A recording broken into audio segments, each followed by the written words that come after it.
Hello everyone, this is Shakeel and welcome to ITH। तो देखते हैं हम लोग कल इंडेक्स को किस तरह से ट्रेड कर सकते हैं एंड कौन से स्टॉक्स को हम सिलेक्ट कर सकते हैं एंड उसके पीछे का टेक्निकल रीजन क्या है।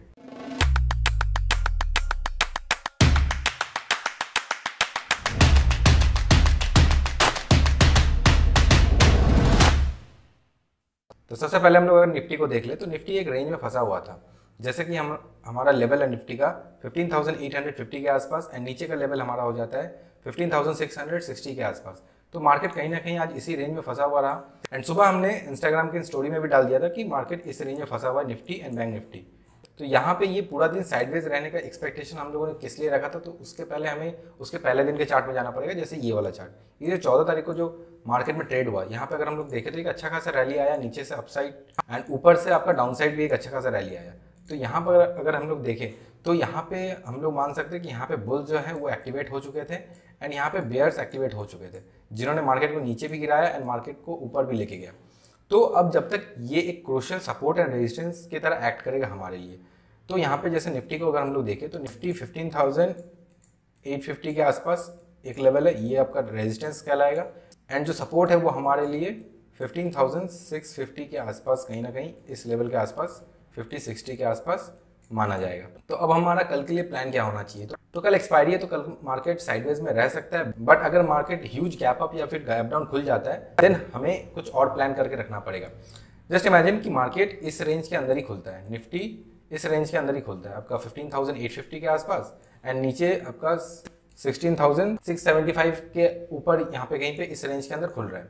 तो क्या हो जाएगा, मार्केट के लिए कल हम लोग एक एक्सपेक्टेशन रखेंगे कि वो एक साइडवेज रेंज में चलेगा। बट अगर ये ह्यूज गैप अप खुल जाता है लाइक 15,850 के ऊपर यहाँ पे कहीं पे खुलता है या फिर नीचे आपका 15,650 के नीचे कहीं खुल जाता है like somewhere around this point, तो हम लोग क्या कर सकते हैं, फिर हमारा प्लान कुछ अलग होना चाहिए। मार्केट इधर वोलेटाइल हो जाए या फिर एक ट्रेंडी मार्केट हम लोग को देखने मिल सकता है, क्योंकि जैसा हमें पता है कि पहले मार्केट एक ट्रेंड में आता है, ट्रेंड के आने के बाद एक वोलेटाइल हो जाता है, फिर वहाँ पे एक साइडवेज क्रिएट करता है मार्केट। ठीक है, अब उस साइडवेज को जब ब्रेक करेगा तो इधर अपसाइड या फिर डाउन साइड जा सकता है, ये किसी भी ट्रेंड के लिए ये नॉर्मल है। तो यहाँ पे जैसा हम लोगों ने देखा कि मार्केट कुछ दिन से अच्छा खासा फॉल कर रहा था, यहाँ पे मार्केट अच्छा खासा फॉल किया, फॉल करने के बाद एक बड़ा रेंज में यहाँ पे वोलेटिलिटी हमें लास्ट डे में मिल गया एंड लास्ट डे में ये वोलेटिलिटी मिला और आज के दिन में मार्केट ना ही इसके हायर लेवल्स को ब्रेक किया ना ही इसके लोअर लेवल्स को ब्रेक किया। तो ये काफ़ी अच्छा था एक साइडवेज, मतलब ऑप्शन सेलर के लिए आज काफ़ी एक अच्छा दिन था as an option selling. But कल के लिए हमें क्या एक्सपेक्टेशन रहना चाहिए, तो कल भी हो सकता है कि ये जो रेंज है ये कंटिन्यू करे, बट इसके लिए ओपनिंग इसका इसी रेंज के आसपास कहीं होना चाहिए। एंड एक बात है कि मार्केट में लास्ट आवर में एक सेलिंग प्रेशर आया है, ठीक है, और इसके पहले भी हम लोगों ने डिस्कस किया था कि जब भी मार्केट में लास्ट आवर में सेलिंग प्रेशर आता है तो हो सकता है कि कल मार्केट फ्लैट खुल के या फिर थोड़ा गैप अप खुलने के बाद मार्केट थोड़ा ऊपर जाएगा, ऊपर जाके अपना ये रेजिस्टेंस फेस करेगा, रेजिस्टेंस फेस करने के बाद फिर ये नीचे आ जाएगा।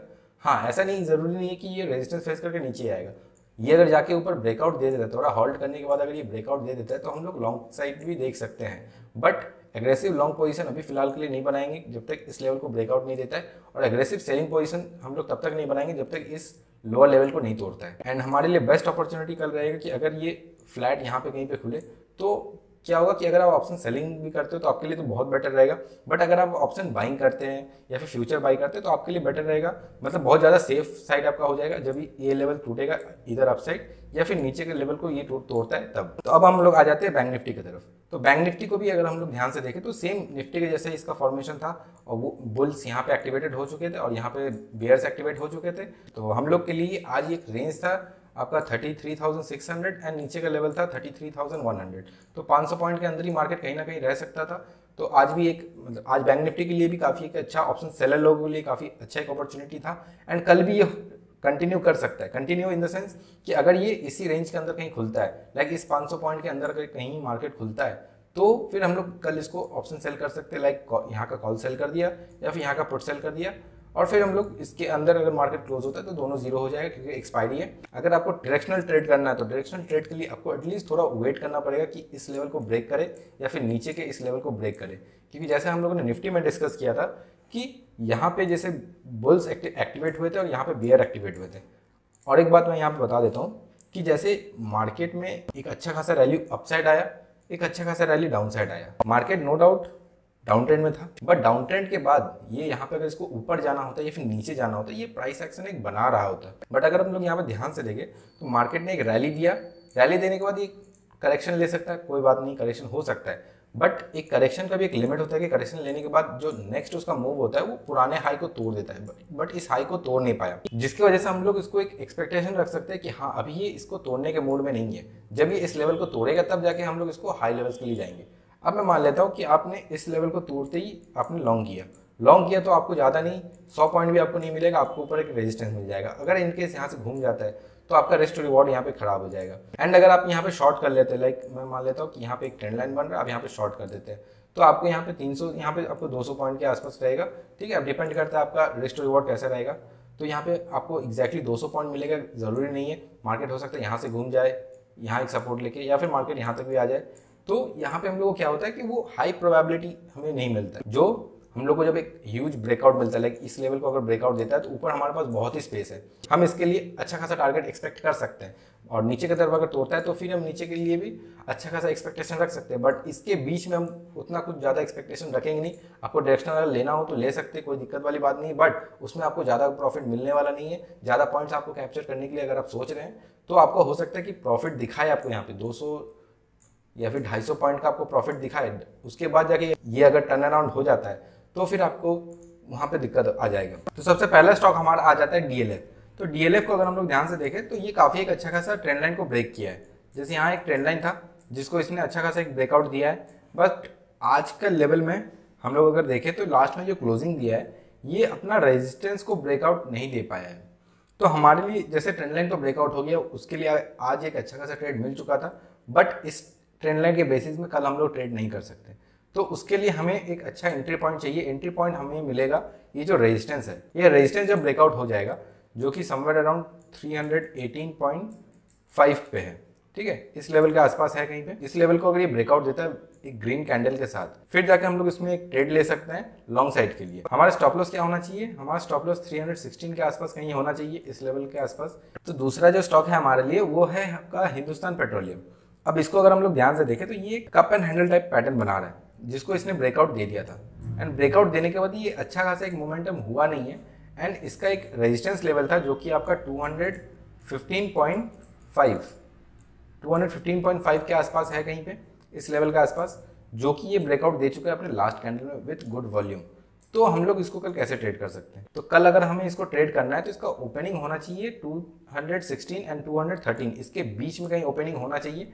एंड किसी भी टाइम अगर ये इसका हाई को टच करता है, लाइक 216 को जब भी ये टच करेगा हम लोग लॉन्ग के लिए जा सकते हैं with in stop loss of 214। ₹2 का स्टॉप लॉस लेके हम लोग काम कर सकते हैं। एंड ये एक अच्छा खासा हम लोग मोमेंटम देख सकते हैं इसको टिल 220 तक, बट इसको हमें ट्रेल करते हुए चलना है। हमें हर 1:1 में जब भी हमें ₹2 का प्रॉफिट मिलेगा, हमें स्टॉप लॉस है उसको हम लोग ₹2 के ऊपर ट्रेल करते हुए चलेंगे। क्योंकि अगर हम लोग ध्यान से देखें तो यहाँ पे भी 218 में भी एक आपका रेजिस्टेंस दिख रहा है, 216 में एक ये है जो कि ब्रेकआउट पे हम लोग काम करेंगे, एंड 218 में एक रेजिस्टेंस दिख रहा है जिसको ये हो सकता है कि रिटेस्ट करके फिर नीचे आ सकता है। 218 जब ये टच करेगा तब हम लोग फिर से इसको ट्रेल कर देंगे अपना कॉस्ट टू कॉस्ट में, एंड जब ये 220 तक जाएगा हम लोग कोशिश करेंगे कि इसको बुक कर ले। तो हमें यहाँ पे एटलीस्ट 1:2 का रिस्क टू रिवॉर्ड मिल रहा है which is more than enough. तो तीसरा स्टॉक हमारा आ जाता है, तो आइचर मोटर को अगर हम लोग ध्यान से देखें तो ये भी एक ट्रेंड लाइन अच्छा खासा बना रहा है। यहाँ पे अगर देखें तो ये मल्टीपल टाइम टेस्ट कर चुका है यहाँ पे, एंड इस ट्रेंड लाइन को बना रहा है। एंड अगर हम लोग इसको ध्यान से थोड़ा देखें तो ये अपसाइड मोमेंटम तो कर रहा है, लेकिन उतना कुछ खास अपसाइड इसका प्रेशर दिख नहीं रहा है। क्योंकि अगर देखिएगा तो जैसे ये ऊपर के लेवल का ये जो था 2750, ये जो लेवल है ये इसको ब्रेक नहीं कर पाया, गया जाके वहाँ पे रिट्रेस करके नीचे आ गया, फिर ऊपर गया हिट करके फिर वो नीचे आ गया। तो हम लोग कल इसको किस तरह से प्लान कर सकते हैं? तो फर्स्ट ऑफ ऑल बट इसका ओपनिंग होना चाहिए हमें एटलीस्ट ये जो इसका रेजिस्टेंस लेवल है 2750, एंड इसका जो ट्रेंड लाइन है, ये जो ट्रेंड लाइन है इसके अंदर कहीं ना कहीं इसको ओपन होना चाहिए। ये जब इस लेवल के अंदर ओपन होगा तब जाके यहाँ पे अगर एक रेड कैंडल बनाता है तो फिर हम लोग इसको शॉर्ट करेंगे। हमें हमारा स्टॉप लॉस रहना चाहिए उसके पहले कैंडल का, मतलब उसके प्रीवियस कैंडल, जो भी कैंडल रेड बनाएगा उसके प्रीवियस कैंडल का हाई को हम लोग स्टॉप लॉस रख के काम कर सकते हैं। तो आखिरी स्टॉक हमारा आ जाता है एक्सिस बैंक। तो एक्सिस बैंक को अगर हम लोग ध्यान से देखें तो ये भी अच्छा खासा आइचर मोटर की तरह एक ट्रेंड लाइन को फॉलो करते हुए जा रहा है, एंड ट्रेंड लाइन को आज ये ब्रेक किया नहीं है। तो हम लोग कल के लिए इसको कैसे प्लान कर सकते हैं? तो फर्स्ट ऑफ ऑल इसका ओपनिंग होना चाहिए 652.5 एंड इसका जो नीचे सपोर्ट है आपका 648 के आसपास, ठीक है, 647 48 के आसपास, इस रेंज के अंदर अगर ये ओपन होता है तो ही जाके हम लोग इसको शॉर्ट के लिए देखेंगे। एंड इसको शॉर्ट कब कर सकते हैं? अगर ये इस रेंज के अंदर ओपन होता है, लाइक इस ट्रेंड लाइन एंड इस जो रेजिस्टेंस है इसके अंदर कहीं पे ओपन होता है एंड ये अपना ट्रेंड लाइन तोड़ देता है, तो जाके हमें एक अच्छा खासा अपॉर्चुनिटी मिलेगा। एंड अगर ये इनकेस कहीं यहाँ पे ओपन हो जाता है या फिर इधर कहीं ओपन हो जाता है तो फिर हम लोग इसको ट्रेड करेंगे अगर ये इस लेवल को तोड़ के नीचे एक रेड कैंडल बनाता है तब। एंड हमारा टारगेट क्या होना चाहिए? हमारा टारगेट बेसिकली 644, ये जो लेवल है ये एक अच्छा खासा सपोर्ट हमें दिख रहा है, हम लोग इसको एक टारगेट मान के कल ट्रेड कर सकते हैं, एक छोटा सा स्टॉप लॉस लेके। एंड हाँ, आपका इसका कंफर्मेशन और बेटर हो जाएगा अगर आपको बैंक निफ्टी वीक दिख रहा है, देन आप एक्सिस बैंक की तरफ जाइए तो आपको वो ज़्यादा बेटर लगेगा। तो ये था हमारा कल के लिए ट्रेडिंग प्लान। तो अगर आपको ट्रेडिंग एंड डीमैट अकाउंट खुलवाना हो तो मैं डिस्क्रिप्शन बॉक्स में लिंक दे दूंगा, आप वहाँ पे जाके अपना ट्रेडिंग एंड डीमैट अकाउंट खुलवा सकते हैं एंड अपना ट्रेडिंग एंड इन्वेस्टमेंट जर्नी आप वहाँ से स्टार्ट कर सकते हैं। Till then keep learning.